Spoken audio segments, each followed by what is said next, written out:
మేము రాజీనామా ఎందుకు చేయాల్సి వస్తుంది? 4 ఏళ్లు ఈ సభలో ఉండి పిట్టర్చినా మమ్మల్ని ఎవరు పట్టించుకోలే.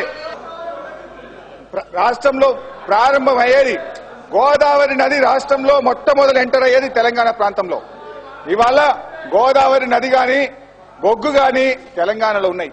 మా రామగుండం థర్మల్ పవర్ స్టేషన్ ను ఎక్స్పాన్షన్ చేయాలని చెప్పి కొన్ని వందల సార్ల మా తెలంగాణ ప్రాంత శాసనసభ్యులు గాని అక్కడున్న వర్కర్స్ ఎన్నో సార్లు చెప్పినాం. అది Ramagundam thermal power station 62.5 megawatts, అది అక్కడనే ఉంది. కానీ కడపది 210 మెగావాట్లు ఉన్న కడప రెండవ ఎక్స్పాన్షన్ 210 అయిపోయింది. మూడవ ఎక్స్పాన్షన్ కూడా 210 మెగావాట్లతో జరుగుతుంది. కానీ తెలంగాణలో రామగుండంలో ఆ పక్కనే కిలోమీటర్ దూరంలో కనుచూపు మేరలో నీళ్లుంటాయి, బొగ్గుంటాయి. కానీ తెలంగాణ పవర్ స్టేషన్ మాత్రం ఎక్స్పాన్షన్ చేయరు వీళ్ళు.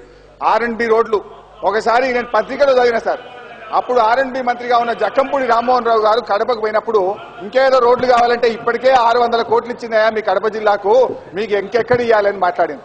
ఒక్క పులివెందుల నియోజకవర్గంలో 200 కోట్ల రూపాయలతోని రోడ్లు వేసుకున్నారు అధ్యక్ష. ఇది ప్రాంతీయ తత్వం కాకపోతే ఏంది? ఈ ముఖ్యమంత్రి రాజశేఖర రెడ్డి పెద్ద ప్రాంతీయవాది, ఈయనే పెద్ద ప్రాంతీయ తత్వం గలటువంటి వాడు. ఇవాళ మమ్మల్ని ప్రాంతీయవాదులు అనే మీకు లేదు అధ్యక్ష అని చెప్పి నేను మనవి చేస్తా ఉన్నాను. ఇవాళ మీరు రాష్ట్రానికి కాదు ముఖ్యమంత్రి, కడప జిల్లాకో రాయలసీమ ప్రాంతానికో ఒక ఆంధ్ర ప్రాంతానికి ముఖ్యమంత్రిలాగా వ్యవహరిస్తున్నారు తప్ప తెలంగాణ ప్రజల్ని సమానంగా చూడడానికి ఇంతకంటే ఎక్కువ ఉదాహరణలు ఏం కావాలి అధ్యక్ష? ఇవాళ 4 లైన్ రోడ్లు అధ్యక్ష, 4 లైన్ రోడ్లు ఒకసారి కడప నుంచి పులివెందుల పోవడానికి 2 గంటలు పడుతుందట. పేపర్లో చదివాను అధ్యక్ష.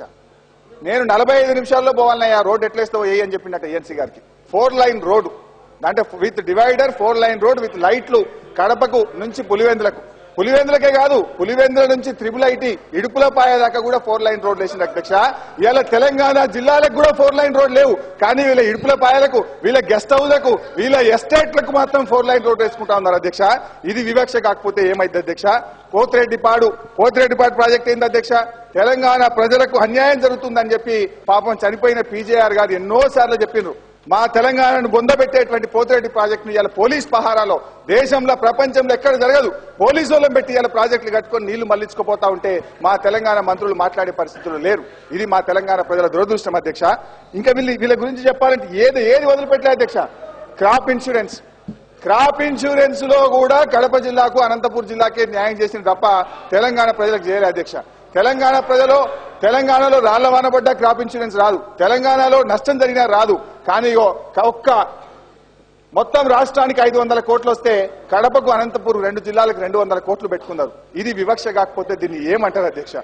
ఇట్లా చెప్పుకుంటూ పోతే చివరికి పాలు అధ్యక్ష, పాలు తెలంగాణ పాలకు తక్కువ రేటు, ఆంధ్ర పాలకు ఎక్కువ రేటు. కొనేది మాత్రం డైరీ డెవలప్మెంట్ కార్పొరేషనే. ఎట్లా ఉందంటే అధ్యక్ష, డైరీ డెవలప్మెంట్ కార్పొరేషన్ ద్వారా ఆంధ్ర ప్రాంతంలో 10% ఫ్యాట్ ఉండేటువంటి లీటర్ పాలకు 24 రూపాయల 30 పైసలు ఇస్తే, అదే పాలు తెలంగాణలో 10% ఫ్యాట్ ఉండే తెలంగాణ పాలకు 22 రూపాయల 30 పైసలు, 2 రూపాయలు తక్కువ. అంటే తెలంగాణ పాలు కూడా పనికొస్తలేవు సార్ మీకు? అంటే మమ్మల్ని ఎండ్లో వదిలిపెట్టారు. గేదె పాలు అంతే, ఆవు పాలు అంతే. అంటే పాలల్లో కూడా మాకు తెలంగాణకు అన్యాయమే. ఇట్లా ఎన్ని రకాల వివక్ష అని చెప్పుకోవాలి అధ్యక్ష. ఇవాళ HUDA Hyderabad urban development authority కింద కొన్ని ల్యాండ్స్ ఉంటాయి అధ్యక్ష. దాని యాక్ట్ రూల్స్ బుక్ ఏం చెప్తుందంటే హుడా ద్వారా వచ్చేటువంటి ఆదాయాన్ని హుడా పరిసర ప్రాంతాల్లో దాన్ని అభివృద్ధి చేయాలని చెప్తారు అధ్యక్ష. కానీ వీళ్ళు ఏం చేస్తున్నారంటే హుడా ద్వారా వచ్చినటువంటి భూముల అమ్మకాన్ని రాష్ట్ర ప్రభుత్వం డబ్బులు తీసుకొని ఆ పైసలు తీసుకుపోయి ఆంధ్ర ప్రాంతాల్లో ఖర్చు పెడుతున్నారు. కానీ హుడా ఏం చేస్తుంది తెలుసా అధ్యక్ష? హుడా వాళ్ళు వేసుకునే ఔటర్ రింగ్ రోడ్ కో రేడియల్ రోడ్స్ కో పైసలు లేకపోతే హుడానేమో అప్పులు తెచ్చుకోపో అంటున్నారు. అంటే మీ లెక్కలతో సహా చెప్తా. హుడా నుంచి 2005-06 సంవత్సరంలో రాష్ట్ర ప్రభుత్వం 334 కోట్లు తీసుకుంది. 2006-07లో 600 కోట్లు తీసుకుంది.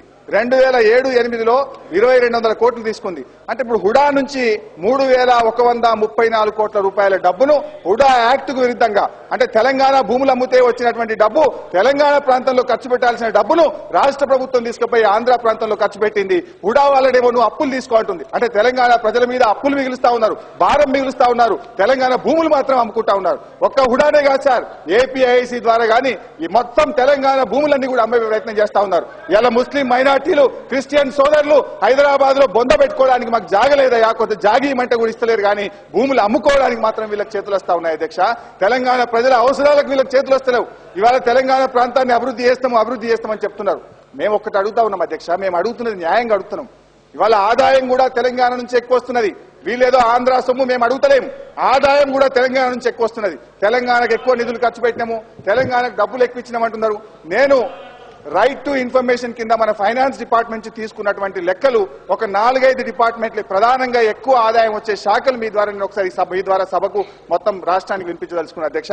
స్టాంప్స్ అండ్ రిజిస్ట్రేషన్ డిపార్ట్మెంట్ లో 2005-06 సంవత్సరంలో వచ్చిన ఆదాయం అధ్యక్ష, ఆంధ్ర ప్రాంతం 782 కోట్లు, రాయలసీమ 193 కోట్లు, తెలంగాణ 1405 కోట్లు అధ్యక్ష.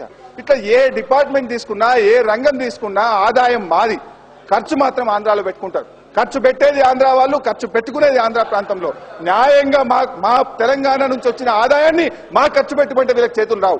తెలంగాణ భూములు అమ్ముతారు, తెలంగాణ భూములు అమ్మితే వచ్చిన ఆదాయాన్ని బడ్జెట్ కు అదనంగా తెలంగాణ ప్రాంతంలో ఖర్చు పెట్టాలంటే వీళ్ళకి చెవులు వినబడవు.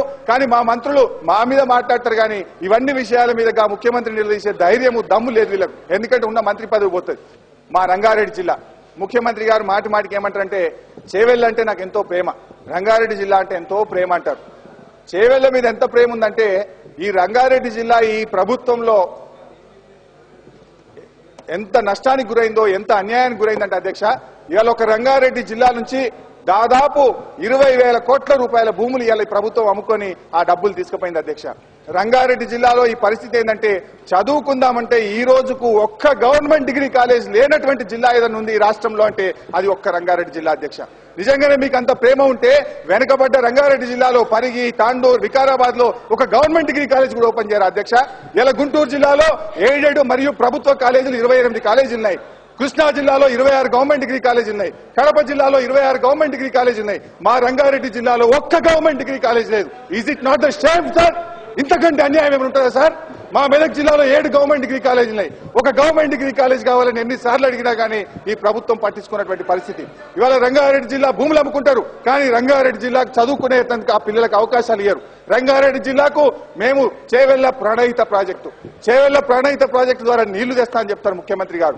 4 సంవత్సరాల నుంచి డిపిఆర్ తయారు కాలే, 4 సంవత్సరాల నుంచి ఎస్టిమేట్లు ప్రిపేర్ కాలే, ఎలక్షన్లు వచ్చినాయి, ప్రజలు నిలదీస్తారు కనుక చివరి సంవత్సరం ఇప్పుడు ఏం చేసిందంటే చేవెళ్ల ప్రణయిత ప్రాజెక్టుకు 200 కోట్లు పెట్టింది అధ్యక్ష. ఇంత అన్యాయమా సార్? ఆ ప్రాజెక్టు కాస్ట్ 20,000 కోట్లు, 20,000 కోట్ల ప్రాజెక్టుకు 200 కోట్లు పెట్టింది, అంటే 1%. ఈ లెక్కన 100 సంవత్సరాలైతే కూడా చేవెళ్ల ప్రణయిత ప్రాజెక్టు పూర్తి కాదు. ఇప్పుడు బతికున్న ప్రజలు ఎవ్వరు కూడా నీళ్లు చూడరు. ఇది తెలంగాణ మీద ముఖ్యమంత్రి గారికి ఉన్న ప్రేమ. ఇవాళ కడప జిల్లా ప్రాజెక్టులో, రాయలసీమ ప్రాజెక్టులేమో ఆగ మేఘాల మీద ఉత్తర్వులు వస్తాయి, ఎస్టిమేట్లు అవుతాయి, డబ్బులు శాంక్షన్ అవుతాయి, పోలీస్ పహారాలో పనులు నడుస్తాయి, డే అండ్ నైట్ పనులు నడుస్తాయి. కానీ తెలంగాణ ప్రాజెక్టులు నడవై. తెలంగాణ ప్రాజెక్టులకు నిధులు ఇవ్వడానికి చేతులు రావు. తెలంగాణ ప్రాజెక్టులో అంతా అవినీతి. తెలంగాణ ప్రాజెక్టులు ఎక్కడ చూసినా ఎల్లంపల్లి పైపులు పొక్కలబడి పేలిపోయినాయి, దేవాదుల ప్రాజెక్టులు గాలిలోకి తేలుతా ఉన్నాయి. తెలంగాణ ప్రాజెక్టులేమో అవినీతిమయం. అవేదో పని జరుగుతుందా అంటే జరుగుతుంది అనిపిస్తారు. ఏమనంటే ఇంకోటి ఏమంటారు, తెలంగాణ ప్రాజెక్టులకు పెద్దపీట వేసినాం. నీళ్లున్న ప్రాణహిత చేవలకేమో నిధులు ఇయ్యరు.